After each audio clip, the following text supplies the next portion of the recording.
বেজার করা। কথা বলেন ঠিক কিনা? সম্মানিত উপস্থিতি, দরুদুস সালাম পড়ছি মানবতার মুক্তির দূত, যিনি হলেন রহমতের ভান্ডার, উম্মতের কান্ডার। কাল কিয়ামতের দিন উম্মতদের জন্য হয়ে যাবেন একমাত্র কেবলমাত্র শাফাতের জামিনদার, যিনাকে আল্লাহ দান করেছেন হাউজে কাউসার, যিনি হলেন as a father, as a teacher, as a commander, as a lawgiver, as a reformer of the society. Muhammad is the superman of the world. চিৎকার মেরে বলছি সাল্লাল্লাহু আলাইহি ওয়াসাল্লাম। সুপ্রিয় উপস্থিতি, বলেন তো এটা কিসের মাহফিল? কথা হবে কোরআন থেকে। ভয় করি না আমরা কোন শত্রু রক্তচক্ষু দেখে। কথা বলেন, কথা বলেন, কথা বলেন, কথা বলেন। মুসলমানের জন্ম হয়েছে একবার, মুসলমানের মৃত্যু হবে একবার, মুসলমানের জানাজা হবে একবার। সুতরাং মুসলমান যতদিন বেঁচে থাকবে, কোরআনের পক্ষে থাকবে, কোরআনের আন্দোলনের সাথে সম্পৃক্ত থাকবে, তথাকথিত কোন বামরামদের ভয়ে কোরআন থেকে দূরে থাকতে পারে না। কথা বলে ঠিক কিনা? তাহলে কোরআনের সাথে থাকার দরকার আছে না নাই? আল্লাহকে জিজ্ঞেস করলাম, আল্লাহ, কোন এলাকায় যদি তাফসির মাহফিল হয়, আমরা যদি মেহমান নিয়ে বাড়িতে ব্যস্ত থাকি, আমরা যদি চার দোকানে থাকি, আসলে কি আমরা ইমানদার, না কোরআনের মাহফিলে বসতে হবে তারা ইমানদার? প্রশ্ন যদি আল্লাহ কি করি, আর আল্লাহ যদি উত্তর দেয়, তাহলে আমাদের শুনতে আরো ভালো হবে কিনা বলেন? জোরে বলেন, হবে কিনা? কোরআনুল কারীমের 10 নম্বর সূরা, সূরার নাম সূরা ইউনূস, আয়াত নাম্বার 58। চিৎকার মেরে বলেন আল্লাহু আকবার। আল্লাহ রাব্বুল আলামিন বলেন, কুল বিফাদলিল্লাহি ওয়া বিরহমাতিহি ফাবিযালিকা ফালইফরাহু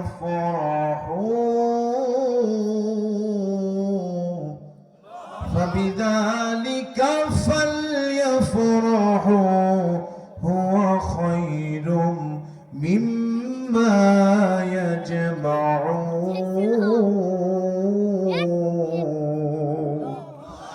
আল্লাহ রাব্বুল আলামিন বলেন, কুল বিফাদলিল্লাহ, আমার তরফ থেকে একটা ফজল तमाम পৃথিবীর মানবতার জন্য আমি কাবার মালিক আল্লাহ প্রেরণ করে দিয়েছি। রহমত মানে আল্লাহর দান, যে দান আল্লাহ সবার জন্য মুক্ত করে রেখেছেন। যেমন বৃষ্টি আল্লাহর দান, মুসলমানের জমিনেও আল্লাহ দেন, হিন্দুর জমিনেও দেন।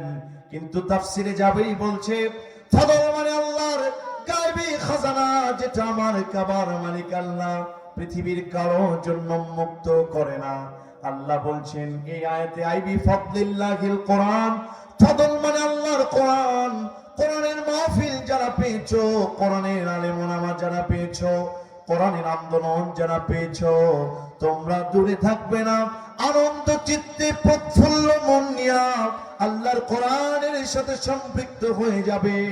চার দোকানে বসে থাকবে না, মেলাতে ঘুরবে না, বাড়িতে মেহমান নিয়ে ব্যস্ত থাকবে না।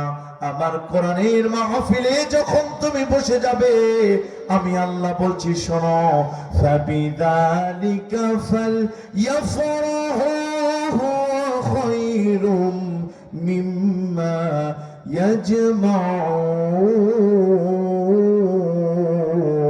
ইয়াজমাউন।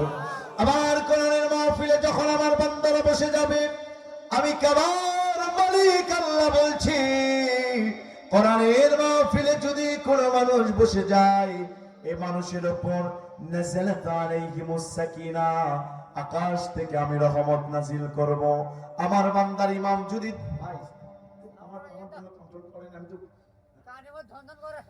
আল্লাহ রাব্বুল আলামিন বলেন, শোনো, আমার বান্দাগুলো যখন আমার কোরআন শুনবে, ওদের ঈমান যদি 2 আনা হয়ে থাকে, 3 আনা হয়ে থাকে, 4 আনা হয়ে থাকে, কোরআন তাদের কলিজায় আকর্ষণ করবে, কোরআন তাদের অন্তরে চুম্বকের মতো আকর্ষণ করবে।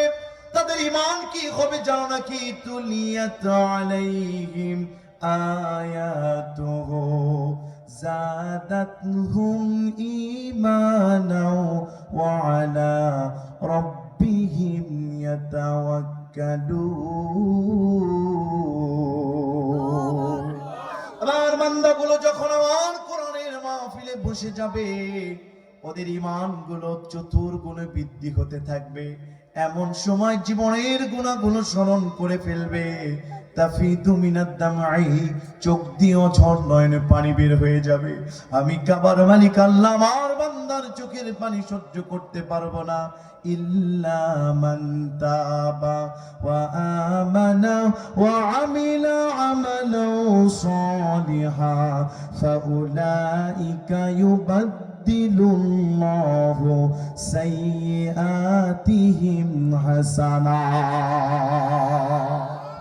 আমার বান্দা বান্দি যখন আমার কোরআনের মাহফিল শুনবে, এই মানুষগুলো কোরআন শুনতে গিয়া আমার কোরআনের মাহফিলে যখন বসে যাবে, চোখ দিয়ে পানিগুলো যখন বের করে দিবে, আমি আল্লাহ জীবনের সব গুনাহগুলো ক্ষমা করে দিয়া আমার বান্দাগুলোকে আমি আল্লাহ গুনাহগুলো নেকি দ্বারা পরিবর্তন করে দিব। তো নাই ভাই,